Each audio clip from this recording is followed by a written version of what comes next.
Les liens linguistiques peuvent-ils renforcer les relations économiques? La réponse interviendra peut-être demain lors de la rencontre des entrepreneurs francophones organisée par le Mouvement des entreprises de France à Paris. Et pour en parler, nous recevons ce soir Serge Ekoué, le président de la Banque ouest-africaine de développement. Bonsoir et merci d'être avec nous. Bonsoir. Vous êtes donc à Paris dans le cadre de cette rencontre des entrepreneurs francophones. Quel est votre objectif? Alors, il s'agit de parler de francophonie, cette communauté de langues, cette communauté de culture qui va nous permettre de développer un volume et un volant d'affaires avec les entreprises et les entrepreneurs du monde francophone. La langue est un élément des affaires. La langue facilitera les échanges, la compréhension et la définition d'un intérêt mutuel pour une zone qui est en forte croissance. Et pour ce qui me concerne, la zone qui m'intéresse, l'Afrique de l'Ouest, l'Union monétaire, l'Union économique et monétaire ouest-africaine. Vous interviendrez donc mercredi en fin de matinée dans le débat intitulé « Financer la croissance francophone ».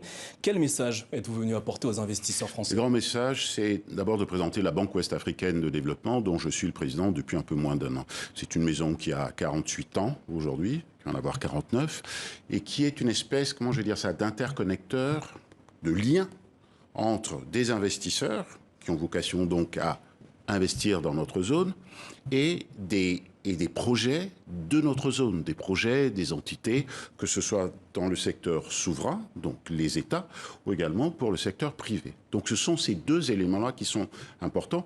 Pourquoi sommes-nous des interconnecteurs? Parce que la BOAD a une notation internationale qui est meilleure que celle des États, qui sont à la fois ses propriétaires, mais également ses clients. Voyez-vous? Donc, nous avons vocation, autour de nous, de créer des partenariats, de nous associer via ce qu'on appelle des syndications, des clubs deals, une association pour partager le risque, faire en sorte que le risque soit partagé.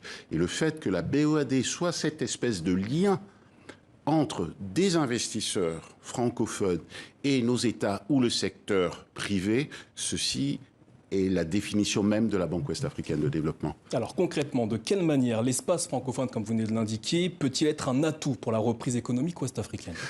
L'espace francophone, c'est d'abord donc un partage de langues.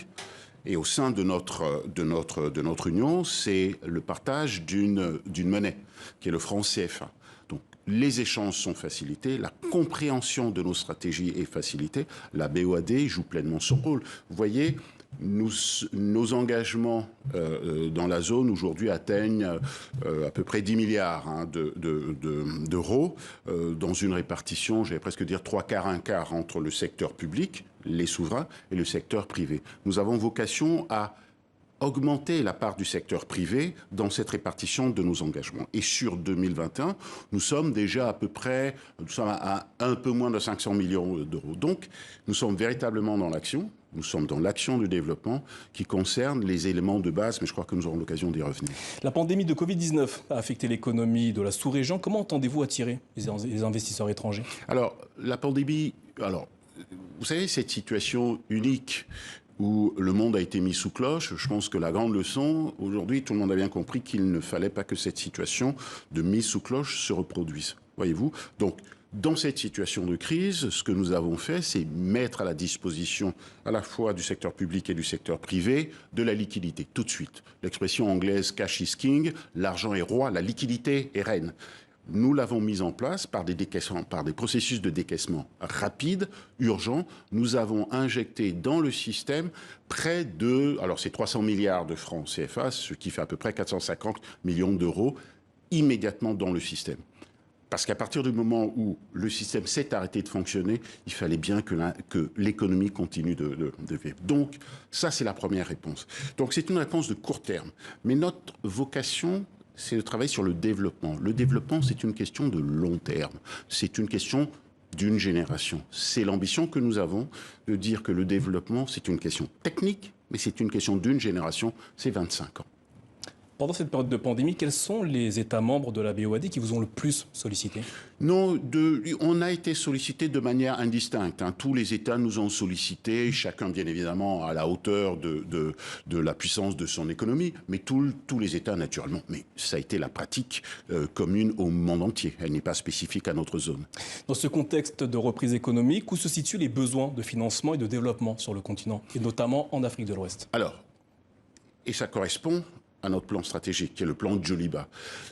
Nous avons l'ambition, encore une fois, d'être vus comme une maison d'experts, une maison de référence dans 5 secteurs essentiels, que sont les infrastructures.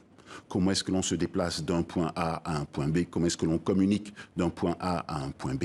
2, tout ce qui relève de l'énergie, de l'accès équitable à l'énergie. 3, parce qu'en effet, il ne saurait y avoir de développement sans énergie. 3, tout ce qui relève de l'agriculture et de la sécurité alimentaire. 4, tout ce qui relève de l'immobilier, de l'habitat social notamment. 5, la santé et l'éducation. Je pense que tout le monde reconnaît aujourd'hui que la pandémie a révélé de manière manifeste que les sujets de santé et d'éducation étaient des sujets essentiels. Alors vous voyez, le plan, ce que nous faisons, n'a pas vocation à être grandiloquent, il a vocation à être efficace. Et quand je parlais d'interconnecteurs tout à l'heure, je rappelle simplement que notre zone est une zone qui croît de l'ordre de 5% par an. Je rappelle également qu'en 2020, la zone a été, en termes de croissance, a été positive. On a eu un taux de croissance d'à peu près 1% positif. Ce qui, dans le contexte mondial, a été une exception mondiale. Une exception mondiale. Donc, nous avons vocation à capter cette croissance des 5%, et à la proposer aux investisseurs. Vous qui avez de l'intérêt dans les secteurs que j'ai mentionnés, vous qui souhaitez regarder, capter ces 5% de croissance, je dis 5%, l'Afrique de l'Ouest, la zone d'Afrique de l'Ouest, c'est une zone intéressante pour vous. Votre interlocuteur, un de vos interlocuteurs, un de vos partenaires, c'est la Banque ouest-africaine de développement. Le continent est donc une terre d'opportunités économiques. Cependant, il subit de plein fouet le changement climatique. La Banque ouest-africaine de développement a-t-elle une stratégie pour accompagner ces bouleversements? Mais bien évidemment, nous avons vocation à développer une croissance inclusive. Inclusive des femmes, inclusive des jeunes, avec un impact sur les résultats. Et cet impact ne saurait se faire sans tenir compte des conditions climatiques, de la détérioration des conditions climatiques que nous subissons tous. Tous nos projets, aujourd'hui, tous nos projets ont une dimension sociale, RSE, d'inclusion féminine, du genre, des jeunes, du handicap, mais également, bien évidemment, tout ce qui relève du changement climatique. Dans quelle mesure tenons-nous compte, oui ou non, du changement climatique? On ne peut pas aujourd'hui travailler sur un projet sans tenir compte de ses impacts, sans tenir compte de l'impact du climat. Justement, est-ce qu'au sein de la BOAD, il existe actuellement une enveloppe destinée à ces changements climatiques? Pas spécifiquement. Nous sommes accrédités auprès de 3 fonds climat dans le monde. Ce qui prouve l'intérêt, ce qui prouve les actions de la Banque ouest-africaine de développement dans ces secteurs. Mais encore une fois, s'agissant du climat, nos objectifs sont transversaux. Voyez-vous, il n'y a pas une poche spécifique. Tous les projets passent au filtre de ce critère. Vous en parlez tout à l'heure, en langue mandingue, Djoliba est le nom du fleuve Niger. C'est également le nom du plan stratégique 2021-2025 de la BOAD. Concrètement, sur quoi va-t-il reposer? Le plan Djoliba part du constat que la croissance doit être une croissance à impact. Combien d'emplois? L'inclusion des femmes, je le rappelais. Construction de routes, combien? On a déterminé tous ces éléments-là. Tous ces éléments sont chiffrés.